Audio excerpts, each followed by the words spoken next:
Hello, everybody, and welcome to the White Hatter YouTube News Show. I'm Brandon. I'm Darren. Let's get into some news topics, shall we? Let's do it. In the news.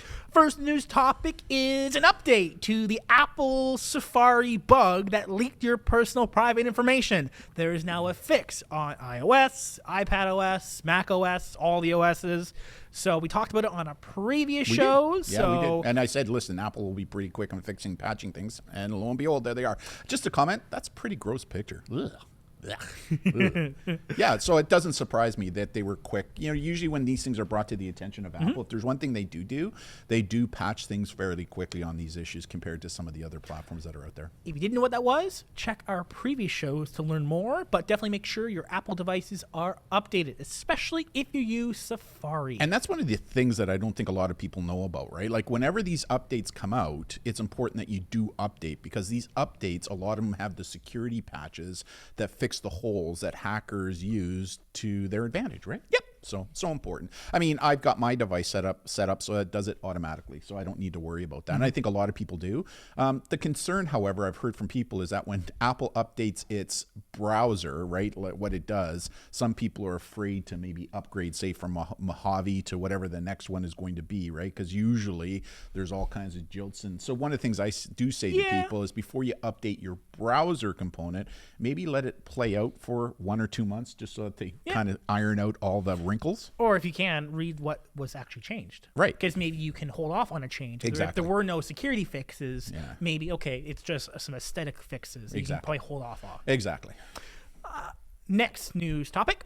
iPhone owners could soon be able to use Face ID while wearing a mask. Now, you can already do that. Like, they built something into the iWatch to allow you to kind of do that if you're wearing a mask. But now what they're saying is that even if you don't have an iWatch, they've created technology that now allows, because I use Face ID, right? It now will work.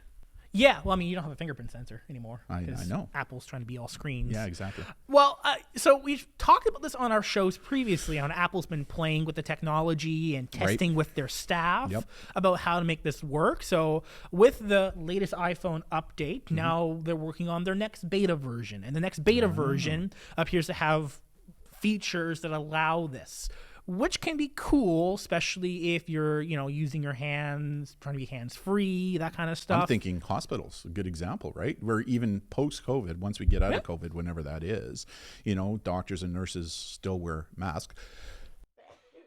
Excuse me. You're probably going to cut that one out or leave it in because it'd be kind of funny.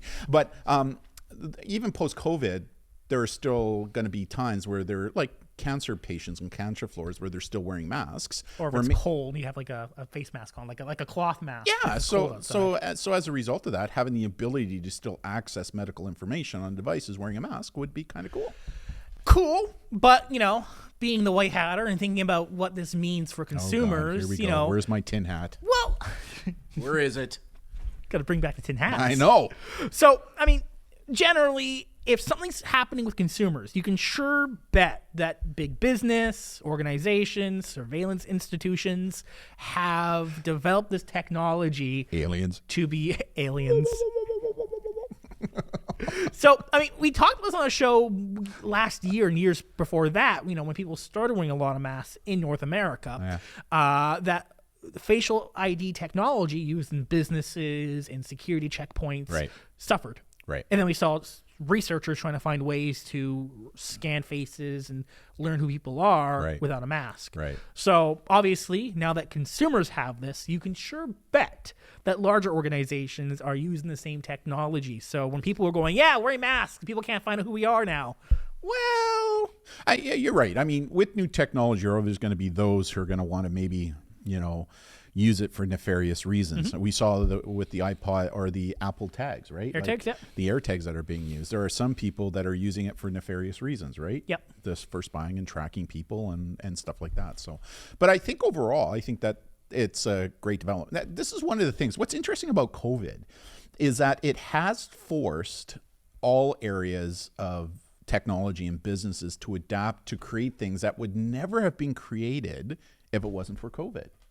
Right. So, I mean, don't get me wrong, COVID has been absolutely horrible for people, right? Like it really has. But it has also spawned some innovation that I think will be with us and make our lives better from here on in as well, right? So just saying. Two-factor authentication app with over 10,000 downloads in the Google Play Store was loaded with well-known banking Trojan. Okay, before we go on to this, Brandon, I know what it is, but what is two-factor authentication for those who are watching who don't know what it is? It's a multi-factor authentication strategy. So basically what that means is instead of using your password and username to log into something, you might be required to have a 4-digit, 8-digit code texted to you or opened on an app that rotates every minute as a way to verify only people in possession of your phone with the code, normally you, will be able to log into your account. Right. So if somebody else, even if somebody else has your passcode and they're trying to access it through a device that you don't own, you'll still get a warning, right? And you'll get the passcode, and the potential bad person, hacker, whoever they are, won't. Yeah, it's a great security measure. It is. Problem is that some people, this is, again, still fairly new technology. It's been around for a while. It has, but not a lot of people are attuned to how it works or if they should use it or not. A lot of apps are being set by default to have two-factor on. So we're seeing a lot of people who had no experience previously going online, figuring out what this two-factor thing is, and then they're potentially downloading an app that says it helps them with two-factor, but instead it is a virus. Now, if I'm not mistaken, this app was a free app that you could download. There's the first warning. Well, all authenticator apps are free. Google's apps, LastPass app, there's another one out. They're all free. Right. However, now, just before we go there, is there a difference between two-factor authentication and multi-factor authentication, or is it the same thing? It's the same. Multi-factor, two-factor is a version of it. Multi-factor can include things having like a physical tag on your body, a physical USB stick you got to plug in. Now, I also know that a good example, Facebook has its own two-factor authentication. Instagram has its own two-factor authentication. A lot of the platforms do. What is it better to go with an external multiple factor authentication like LastPass compared to using the two-factor authentication built into the platform? A good example, like if I'm just using Facebook's multi-factor authentication that's on my device, if I lose my device, am I in trouble? Like, you know what I mean? Yeah. You know the question I'm asking? Yeah, there's text-based and then there's app-based. I mean, I am a big fan of LastPass two-factor authentication strategy because with the Google one, if you lose your phone, you might, in a way, lose those codes. Right. Although you can transfer the codes, LastPass has the ability for you to have those codes stored in the cloud in an encrypted file, which allows you to recover it, which I do kind of like, just from a usability standpoint. So basically, this app that was on an app, it was literally called 2FA Authenticator. That's what it was called. So, I mean, very convincing. It looked like Google's and whatnot, so it's now removed. A clever phishing attack. But over 10,000 people had downloaded it. So I guess... and what it was collecting banking information? It was a Trojan that would basically, it would collect your banking information, install malware on your device to steal bank information to then steal your money from your account. Gotcha. That's how it was primarily designed. Wow. 10,000 out there? Boy, oh boy, I bet you they made a few bucks. Yeah, definitely worrisome. Yeah. So just make sure when you're starting to use two-factor, or you might be required to, as a lot of companies are requiring people to do. Go with one that's reputable. Yeah. Yeah. Make sure when you download an app, make sure you look at who the author is. Right. Like, you know, we like using LastPass, but there's one password as well that kind of does the same thing. Does one password have an authenticator? Yeah, it does. Version in there? Yeah, it does. Yeah. Next article is Life360. We talked about this a couple shows ago. Getting out of the business of selling precise users' data. Oh, well, asterisks. Yeah, asterisks. And do you think maybe this came about because of the public outcry that came about because a reporter did their due diligence and found and located what they were doing? If you've watched our show previously, you know we've talked about Life360 because of when they bought Tile. What's Tile? It is an AirTag for AirTags were a thing. Right. Still used, but AirTags far superior in technology and how they function. So Tile kind of had to sell. So they sold to Life360, which is like a parental monitoring, family management, tracking app to monitor and filter and track and all primarily that stuff. For Android devices, right? For both Android and iOS. Okay. And what we saw happening was researcher did their reporting, and about Life360 sold user data to about a dozen or so companies of location data, where they went, all this data. Now, Life360 is popular because it has a really big feature set in their free plan. They do. So, and it's free, which is attractive to people. They have a premium version, but their free version is far pretty robust than any of their competitors. Yeah. But it's free. Mm-hmm. So now that Life360 has purchased Tile, the question people were outcrying about is that Tile location data will be sold to these dozens and so other companies. Life360 came back and said, okay, you know what? We're going to change our business model. We are now going to limit the companies we sell to only 2. Two. But now my question is, why even sell it to the 2? Well, Life360 in 2020 made a reported $16 million from selling user data. $16 million from selling user data. That's my Dr. Evil impression. It's fantastic. Did you like that? It's good. Yeah, okay. Which is a good portion of their company. But again, they offer a free plan, so they have to make money from that plan somehow. Now, what they have done so far is they are working with a company that will only sell aggregated user information, such as, for example, this company sells to businesses to say, oh yeah, these many customers drove by your store the other day. That kind of ish data, not like Johnny A, Johnny B, who have all this history. It's more aggregated. So it's just general overall numbers, not precise data points. Not good enough. These guys were caught with their hands in the cookie jar, right? Like, now, I think what's important is for Life360, you can go in there and still opt out of that, right? Like, they have an opt-out function, but it's not on by default. You have to purposely go in and turn it on. I still think that even for those 2 companies, you as the user should have the ability to turn that function off. If you turn that function off, then you lose some of the usability of their product. But I still think that it's disingenuous of them to kind of say what they said there, right? Because they're still doing it. Yeah, and the second company is Allstate. The insurance company. Yeah. Because it primarily designed for like parents with new drivers, insurance issues. A lot of insurance companies have those little stick dongles you plug into your car. Yep. So if you have good driving habits, you can get lower rates. Yep. So it's things like that. Right. So those are the 2 companies that they will be selling data to. Not good enough. Just my opinion. I think it's being disingenuous. I mean, like I said, they got their hands caught in the cookie jar.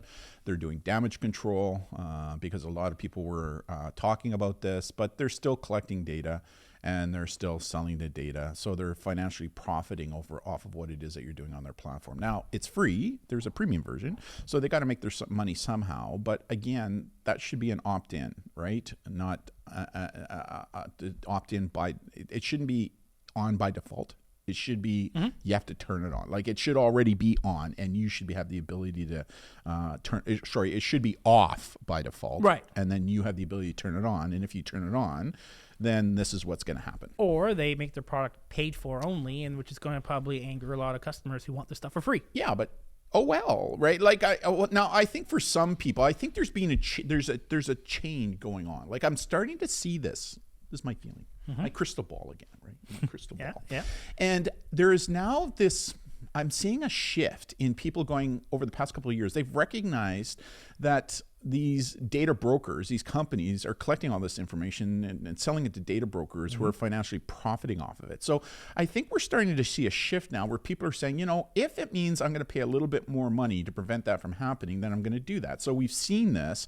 A good example when it comes to browsers. We've seen a large movement now from people, say, using Google Chrome to maybe using Firefox or the Brave browser, right? Or instead of using Google Search, using DuckDuckGo or StartPage is a good example, right? Where people are willing maybe now to go with different products where that isn't happening. Now, are there going to be some people that aren't going to do that? And yeah, and I think you've said this to me before, depending upon your socioeconomic position in society, you may not have the finances either to maybe go with a browser where you're going to pay for it. So you depend upon these free things, right? Yep, very much.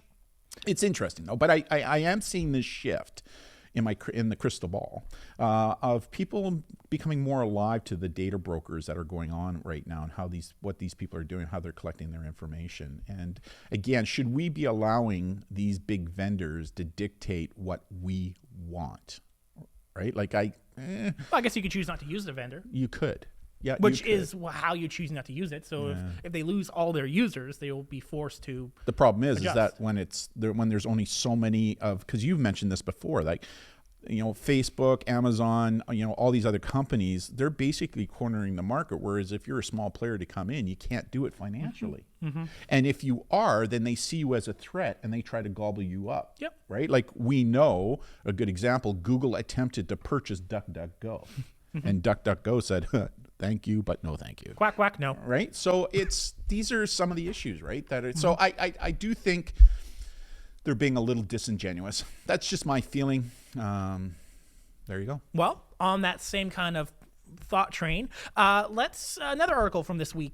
Last story we're going to talk about. Google accused of deceptive location tracking in fresh rounds of lawsuits coming out of Texas, Indiana, and Washington State. So how this goes is... Should this surprise us? Should it surprise us? So the background here is that in Google, especially more specifically talking about Android phones, right, where you can go into your settings and turn off location tracking. And it says turn off location tracking. In actuality, what that only does is disable location GPS tracking. Right. So Google uses all other kinds of data points, like which Wi-Fi networks you connect to, cell phones, cell phone information, Bluetooth, potentially Bluetooth on their products. There's a lot of data points Google collects to know your location. Even though they don't know your GPS location from the GPS chip in your phone, they can get information elsewhere. So what these lawsuits are claiming is it's misleading by turning off location tracking. Yeah. Instead, it should and I'm sure Google will do this, is what they will say in the setting, turn off location tracking on your GPS location. Right. They'll probably change it to be a little more specific to what it disables because it doesn't turn off location in their services altogether. I think my favorite word for the YouTube event that we're doing right now is disingenuous. So again, I think they're being a little disingenuous or deceptive in their marketing, right? Yeah, location tracking is turned off, but there's some things you can't opt out of, such as knowing what networks you connect to. So I think the reality should be is that if you're carrying a device like this, it doesn't matter if it's on or off. You got to make the assumption that people are tracking where you're going and what you're doing and collecting data. I guess that's why we're fans of Apple devices in that sense. Not saying Apple devices are perfect. No. They're certainly not perfect. But when it comes from a privacy standpoint and how, when you submit an app, you have to rationalize as to why the app is asking you permission to access information. Yeah. And that if the app wants to send you notifications, you have to first allow it to send notifications. Yeah, like why do you want access to my address book? Yeah. Like what? There's a lot of hoops that app developers have to go through now in order to collect information from your Apple-based devices. Google Android has similar steps, not quite as robust, but definitely they're going in that route as well. Right. And then you as a user have a lot of control on your Apple devices in terms of what you allow devices to access. I still think what we need is what we talked about in one show where we get Faraday pockets. Design clothing with Faraday pockets in it, so you can just put your phone in there no matter what the phone, and nothing can be sent out or sent in, right? Just shuts off all signals until you pull the sucker out, right? Just a thought. Faraday pockets. We got Faraday bags. Yeah. Right, but building building pants and shorts and shirts that have Faraday pockets built into them. Your left back pocket will shut off all signals. Yeah, exactly. Right. So, anyways, cool, interesting show. That's our show. Yeah, interesting. Kind of a privacy show today. Definitely. Yeah, kind of a privacy show. And by the time this video is up, there will also be our response Q&A video. Yeah. I had a good time with that. Like, one of the things that we have found doing all our school programs is that we get inundated with so many questions because we do live Q&A, right? Yep. That we can't answer them all. So we decided, here's a great idea. You came up with the idea. It was brilliant. Why don't we just do a YouTube show where all we do is we answer questions that we couldn't get to? And that's what we did. So we'll see how that goes. Check that out. If you haven't, a link will probably be in the description down below, or at least it'll be the second video on this channel. And some of the questions these teens are asking, like we're getting questions coming from grade 4, 5, 6, 7s, and then 8 and above. And, you know, some of the questions from the 4, 5, 6, 7s are like, wow, right? And what's really interesting is all the questions we're asked, I think, are very relevant to teens all over the world, because these teens are wondering the same thing.